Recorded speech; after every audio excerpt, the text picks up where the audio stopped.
What's Trending?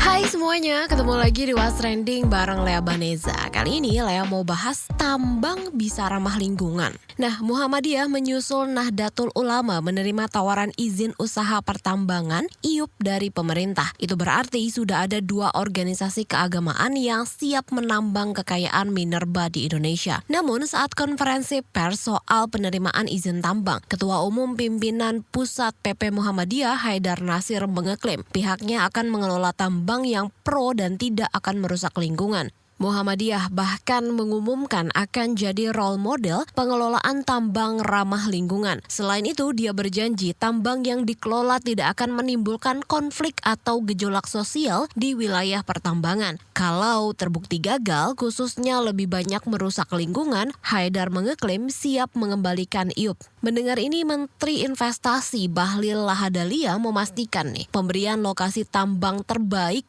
untuk dikelola Muhammadiyah. Katanya pemerintah menyiapkan 6 lahan tambang bekas perjanjian karya pengusahaan pertambangan batubara PKP 2B. Konsesi itu rencananya untuk 6 ormas keagamaan yang mewakili ke-6 agama sah secara hukum dan administrasi di Indonesia.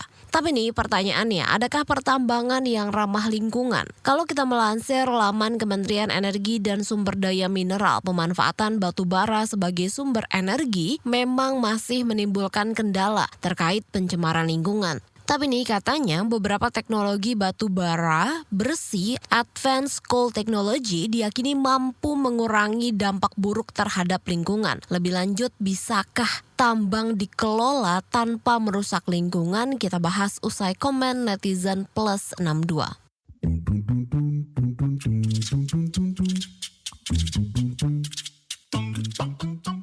Yang pertama, @cuxx. Hal yang gak bisa diterima, tambang yang akan dikelola Muhammadiyah adalah tambang bekas. Tagline pengelolaan tambang yang ramah lingkungan dari Muhammadiyah berasa gak ada ruhnya, karena mana ada ceritanya tambang bekas ramah lingkungan tuh. Lanjut @ukixx. Emang ada tambang ramah lingkungan? @fdexx. Konflik dengan masyarakat setempat mungkin memang bisa ditangani dengan pendekatan yang berbeda, karena ormas bagian dari masyarakat sipil, tapi kalau kerusakan lingkungan, sejak awal tambang dibuka pun sudah merusak lingkungan. Apakah ada di dunia ini tambang yang ramah lingkungan? @avixx. Pertambangan memainkan peran penting dalam ekonomi global, tapi tidak boleh mengorbankan lingkungan dan kesehatan manusia. Mari kita berkomitmen untuk mengembangkan teknologi tambang yang ramah lingkungan dan memperhatikan kesejahteraan masyarakat sekitar. #pertambangan.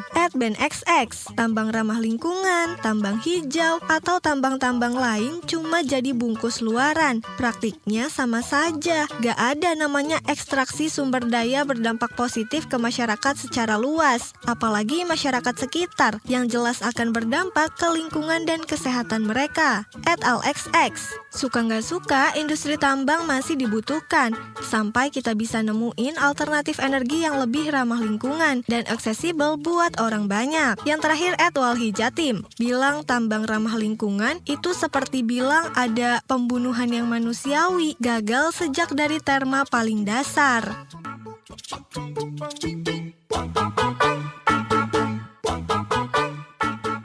Ketua Umum Pimpinan Pusat PP Muhammadiyah Haidar Nasir mengeklaim ormas keagamaannya akan mengelola tambang ramah lingkungan dan mementingkan kesejahteraan sosial. Namun Haidar tidak memungkiri kalau menjalankan tambang ramah lingkungan dan pro kesejahteraan sosial itu sulit direalisasi. Ini persoalan yang sudah memperoleh atensi publik yang luar biasa, yang sebenarnya bagi kami tidak seperti itu mestinya. Kan tambang itu satu bagian saja dari berbagai aspek yang memang harus dikelola di bumi Indonesia ini. Minerba secara keseluruhan, hutan, kan, kemudian perkebunan, bahkan perikanan, dan lain sebagainya. Yang bagi kami semuanya harus dikelola, tapi jangan dirusak. Nah itu, perbedaannya di situ. Kami masuk ingin mengelola, termasuk mengelola tambang, dan kami ingin punya role model pengelolaan tambang yang tidak merusak lingkungan dan tidak menimbulkan konflik dan disparitas sosial. Sebaliknya kami ingin mengelola tambang yang pro kesejahteraan sosial dan pro lingkungan hidup. Tentu tidak mudah, ya. Tentu tidak mudah, tapi kami organisasi yang selama ini bekerja mengelola pendidikan, kesehatan, sosial, mulai masuk ke bisnis, bikin hotel, dan lain sebagainya, maka menjadi tantangan bagi kami yang bertanggung jawab untuk jika IUP ini kita manfaatkan melalui badan usaha kami, maka kita akan mengelolanya dengan cara seksama dengan mengeliminasi hal-hal yang problematik seperti berkembang di masyarakat sekarang ini. Tapi karena usaha tambang ini juga yang lain kan ada di dalam lalu lintas persoalan-persoalan dan pelaku tambang yang demikian rupa, kalau nanti dalam perjalanannya tim menemukan berbagai macam situasi dan kondisi yang tidak memungkinkan untuk pengelolaan tambang yang pro keadilan sosial, pro kesejahteraan sosial, dan pro lingkungan, ya kami tidak akan memaksakan diri untuk akhirnya nanti dengan bertanggung jawab pula IUP itu kami kembalikan. Nah, itu cara kami memasuki kehidupan. Dan saya yakin inilah bedanya kami untuk mengambil langkah tanggung jawab ini. Kalau untuk mudahnya kan ya sudah, kita tidak masuk ke arena itu, selesai. Tapi ini menjadi challenge tanggung jawab. Kenapa kita tidak bikin model yang bisa kita lakukan? Karena ini akan bisa berlaku di bidang yang lain. Itulah tugas dari tim yang kami bentuk. Sekretaris Umum Pimpinan Pusat Muhammadiyah Abdul Muti menganggap tambang adalah salah satu kekayaan alam yang mesti diolah. Pengolahan tambang dianggap jadi salah satu cara mensejahterakan umat. Muti juga menjelaskan izin tambang diberikan kepada ormas lantaran jasa-jasanya pada negara. Setelah menganalisis, masukan, melakukan pengkajian, mencermati kritik, pengelolaan tambang, dan pandangan dari para akademisi dan pengelola tambang, ahli lingkungan hidup, perguruan tinggi, majelis dan lembaga di lingkungan pimpinan pusat Muhammadiyah, serta pandangan anggota PP Muhammadiyah, rapat pleno PP Muhammadiyah 13 Juli 2024 di kantor Jakarta, memutuskan bahwa Muhammadiyah siap mengelola usaha pertambangan sesuai dengan peraturan pemerintah nomor 25 tahun 2024 dengan pertimbangan dan persyaratan sebagai berikut. Pertama, kekayaan alam adalah anugerah Allah yang manusia sebagai khalifah di muka bumi memiliki kewenangan untuk memanfaatkan alam untuk kemaslahatan dan kesejahteraan hidup material dan spiritual. Kedua, pasal 33 Undang-Undang Dasar 1945 menyebutkan bahwa bumi, air, dan kekayaan alam yang terkandung di dalamnya dikuasai oleh negara dan dipergunakan untuk sebesar-besarnya kemakmuran rakyat. Bahwa sesuai kewenangannya, pemerintah sebagai penyelenggara negara memberikan kesempatan kepada Muhammadiyah, antara lain karena jasa-jasanya bagi bangsa dan negara untuk dapat mengelola tambang untuk kemandirian dan kesejahteraan masyarakat. Ketiga, keputusan Muktamar ke-47 Muhammadiyah di Makassar tahun 2015 mengamanatkan kepada pimpinan pusat Muhammadiyah untuk memperkuat dakwah dalam bidang ekonomi selain dakwah dalam bidang pendidikan, kesehatan, kesejahteraan sosial, tabligh, dan bidang dakwah lainnya. Pada tahun 2017, Muhammadiyah telah menerbitkan pedoman Badan Usaha Milik Muhammadiyah atau BUMM untuk memperluas dan meningkatkan dakwah Muhammadiyah di sektor industri, pariwisata, jasa, dan unit bisnis lainnya. Keempat, dalam mengelola tambang, Muhammadiyah berusaha semaksimal mungkin dan penuh tanggung jawab melibatkan kalangan profesional dari kalangan kader dan warga persyarikatan, masyarakat di sekitar area tambang, sinergi dengan perguruan tinggi, serta penerapan teknologi yang meminimalkan kerusakan alam. Muhammadiyah memiliki sumber daya manusia yang amanah, profesional dan berpengalaman di bidang pertambangan, serta sejumlah perguruan tinggi Muhammadiyah memiliki program studi pertambangan sehingga usaha tambang dapat menjadi tempat praktik dan pengembangan entrepreneurship yang baik. Kelima, dalam mengelola tambang, Muhammadiyah akan bekerja sama dengan mitra yang berpengalaman mengelola tambang, memiliki komitmen dan integritas yang tinggi, dan keberpihakan kepada masyarakat dan persyarikatan melalui perjanjian kerjasama yang saling menguntungkan. Keenam, pengelolaan tambang oleh Muhammadiyah dilakukan dalam batas waktu tertentu dengan tetap mendukung dan melanjutkan usaha-usaha pengembangan energi yang terbarukan, serta membangun budaya hidup bersih. Pengelolaan tambang disertai dengan monitoring, evaluasi, dan penilaian manfaat dan mafsadat atau kerusakan bagi masyarakat. Apabila pengelolaan tambang lebih banyak menimbulkan mafsadat, maka Muhammadiyah secara bertanggung jawab akan mengembalikan izin usaha pertambangan kepada pemerintah. Ketujuh, dalam pengelolaan tambang, Muhammadiyah berusaha mengembangkan model yang berorientasi pada kesejahteraan dan keadilan sosial, pemberdayaan masyarakat, membangun ekosistem yang ramah lingkungan, riset dan laboratorium pendidikan, serta pembinaan jamaah dan dakwah jamaah. Pengembangan tambang oleh Muhammadiyah diusahakan dapat menjadi model usaha not for profit, di mana keuntungan usaha dimanfaatkan untuk mendukung dakwah dan amal usaha Muhammadiyah serta masyarakat luas. Untuk mengupas soal dampak lingkungan dari pertambangan dan bisakah dihilangkan, kita akan tanya ke juru kampanye LSM Jaringan Advokasi Tambang Jatam, Al Farhad Kasman. Kak, saya mau mungkin pertama minta tanggapannya dulu gitu ya soal model pertambangan yang katanya dibikin ramah lingkungan. Ini mungkin nggak sih, Kak?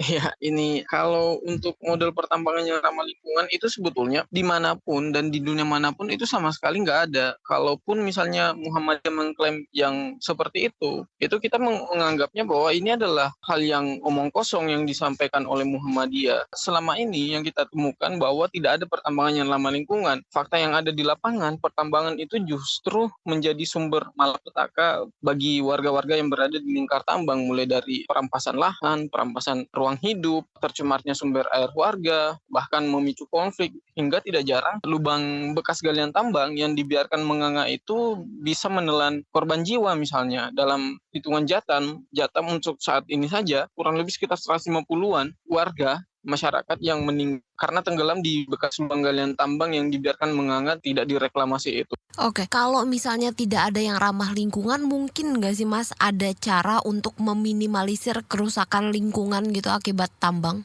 Kalau untuk meminimalisir, ya sampai sekarang belum ada teknologi yang digunakan untuk meminimalisir daya rusak pertambangan. Karena konteksnya kan gini, kalau dilihat dari skema yang digunakan untuk melakukan operasi produksi pertambangan itu sendiri ya, pertambangan itu kan membongkar hutan kan, mengubah bentang alam, bahkan limbah-limbahnya itu juga yang racun dan mematikan itu seringkali dibuang ke sungai misalkan. Jadi cara untuk meminimalisir dampak itu seperti apa yang mau dilakukan, sementara ada perubahan ekosistem yang terjadi yang itu memicu perubahan pola konsumsi dan produksi masyarakat. Jadi nggak ada sama sekali nggak ada cara untuk meminimalisir dampak dari pertambangan itu. Tapi kalau misalnya melihat mungkin pertambangan yang berjalan saat ini gitu ya, sudah seberapa besar sih pertambangan ini sumbangsihnya terhadap kerusakan lingkungan dan gimana tata kelola atau mungkin pertambangan yang berefek langsung kepada perusakan itu seperti apa? Nah, kalau misalnya kita mau breakdown satu persatu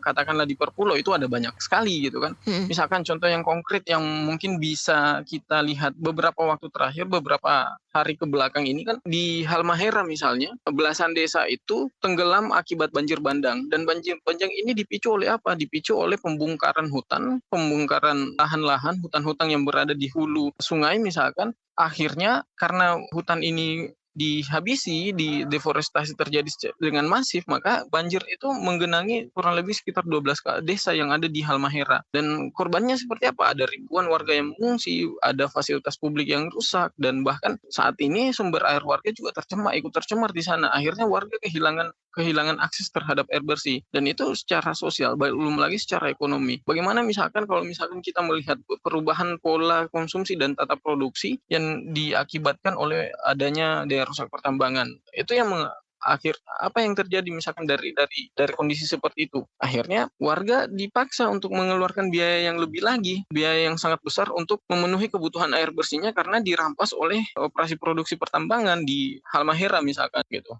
Oke, Kak, kalau misalnya proses reklamasi sendiri ini berjalan nggak sih, Kak, di Indonesia, dan apa gitu yang jadi hambatan untuk reklamasi sendiri? Nah, untuk saat ini ya, sepengetahuanku, itu belum ada perusahaan tambang yang melakukan reklamasi. Artinya, kalaupun mereka melakukan reklamasi, itu kan mereka harus mengembalikan jumlah tanah yang mereka kerukkan. Artinya apa? Artinya kalau misalkan gunung yang dihancurkan, yang kemudian menghasilkan lubang tambang, mereka untuk melakukan reklamasi, maka mereka akan menggali di tempat yang berbeda, dan itu akan menghasilkan lubang baru gitu. Jadi ini kompleks, masalah yang terjadi saat ini itu sangat kompleks gitu kan. Terhubung satu sama lain, daya rusaknya pun terhubung satu sama lain gitu. Oke, Kak, ini kan dari Muhammadiyah tuh ada omongan gini ya. Kalau misalnya izin tambangnya akan dikembalikan kalau lebih banyak merusaknya. Nah, ini ada tanggapan nggak soal ini?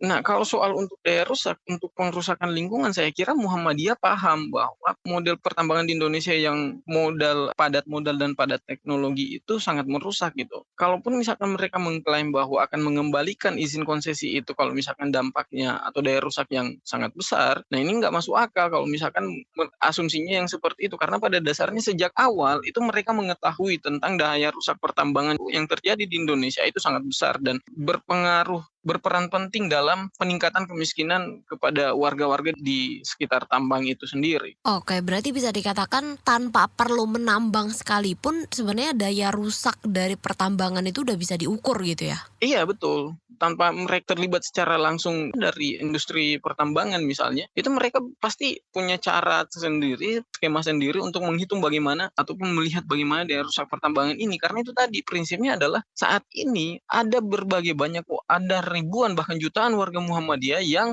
berjuang melawan ekspansi industri ekstraktif khususnya di sektor pertambangan, dan tidak mungkin PP Muhammadiyah ini tidak mengetahui hal itu gitu. Oke, terakhir mungkin Kak, ini melihat permasalahan tambang belakangan ini ada nggak sih rekomendasi dari Jatam? Ya, kita berharapnya bahwa kalaupun misalnya sudah diberikan dan Muhammadiyah ini menerima konsesi itu, kita berharap bahwa Muhammadiyah ini memikirkan ulang gitu kan. Karena ini kan belum sampai pada pengelolaan, mereka cuma sebatas akan menerima, bisa dipikirkan kembali lah bahwa daya rusak dari pertambangan itu sangat besar dan mereka paling tidak punya komitmen untuk terus menjaga lingkungan, bukan hanya menjaga lingkungan tetapi menjaga warga yang terancam akibat industri ekstraktif. Dan yang kedua adalah membersamai warga-warga Muhammadiyah hari ini ataupun warga yang lain yang di luar Muhammadiyah untuk terus berjuang melawan ekspansi industri ekstraktif itu sendiri. Kita berharapnya seperti itu agar Muhammadiyah ini paling tidak memberikan pernyataan yang tegas kembali untuk menolak atau mengembalikan sebelum pengelolaan itu. Oke, baik. Terima kasih. Oke, ya, makasih. Saat penyelenggaraan Olimpiade Paris 2024, kabel serat optik di sejumlah wilayah Prancis disabotase. Insiden ini dikonfirmasi pihak kepolisian Prancis. Total ada 6 wilayah yang kabel telekomunikasinya disabotase. Meski begitu, dikabarkan penyelenggaraan Olimpiade Paris 2024 tidak terganggu atau terpengaruh. Sejumlah operator di Prancis menganggap sabotase kabel optik sebagai vandalisme. Mereka juga memprotes negara yang dianggap tidak menyadari seberapa besar dan penting dampak sabotase kabel optik ini. Ini bukanlah satu-satunya kasus sabotase yang terjadi kala penyelenggaraan Olimpiade Paris 2024. Sebelumnya, lalu lintas kereta api di Prancis juga mengalami sabotase dan menyebabkan kelumpuhan saat pembukaan Olimpiade Paris 2024. Dikabarkan beberapa rute utama kereta mengalami penundaan 1 hingga 2 jam. Mahasiswa menuntut permintaan maaf Perdana Menteri Bangladesh, Sheikh Hasina, lantaran pemimpin Bangladesh itu tidak kunjung membebaskan pemimpin aksi. Sebelumnya, mahasiswa di Bangladesh berunjuk rasa selama berhari-hari. Mereka memprotes kuota penerimaan pegawai negeri sipil. Kerusuhan selama demo ini pun menewaskan 205 pengunjuk rasa, termasuk pihak kepolisian. Selama unjuk rasa ada belasan pemimpin aksi yang ditahan dan ribuan peserta aksi juga turut ditahan pihak kepolisian. Kalangan mahasiswa mengancam kalau kepolisian tidak membebaskan tahanan, mereka akan melanjutkan aksi protesnya. Imbas membludaknya wisatawan, Santorini bakal membatasi jumlah pengunjung ke wilayahnya. Ini dilakukan untuk menghindari kekacauan. Sebelumnya ada 11.000 wisatawan yang datang menggunakan kapal pesiar ke Pulau Surgawi dari Yunani ini. Akibatnya kekacauan hampir terjadi dan Presiden Komunitas di Kota Tira Santorini, Panagiotis Kavalaris sempat meminta warga setempat tidak keluar rumah. Imbas kejadian ini, Wali Kota Santorini Nikos Zorzos berniat membatasi wisatawan yang masuk. Dia menyebut kapal pesiar tidak diperbolehkan membawa wisatawan lebih dari 8.000 penumpang.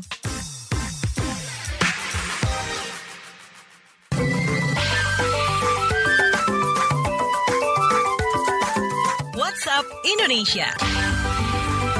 WhatsApp Indonesia kita mulai dari Jakarta. Kementerian Pendidikan, Kebudayaan, Riset dan Teknologi Kemendikbudristek membantah rumor program-program Merdeka Belajar Kampus Merdeka MBKM bakal dihentikan. Kemendikbud memastikan program Merdeka Belajar semester genap tahun akademik 2024-2025 tetap berjalan. Direktur Jenderal Pendidikan Tinggi, Riset dan Teknologi Dirjen Diktiristek Abdul Haris memastikan para mahasiswa yang sudah mendaftarkan diri di program MBKM tetap menjalani rangkaian proses yang ada. Haris menekankan program Kampus Merdeka adalah salah satu terobosan dan fleksibilitas kampus untuk memberikan pengalaman yang terbuka luas. MBKM juga dianggap mampu memberikan pengalaman mahasiswa untuk mendapatkan pengalaman yang relevan dan mampu jadi bekal pasca kuliah.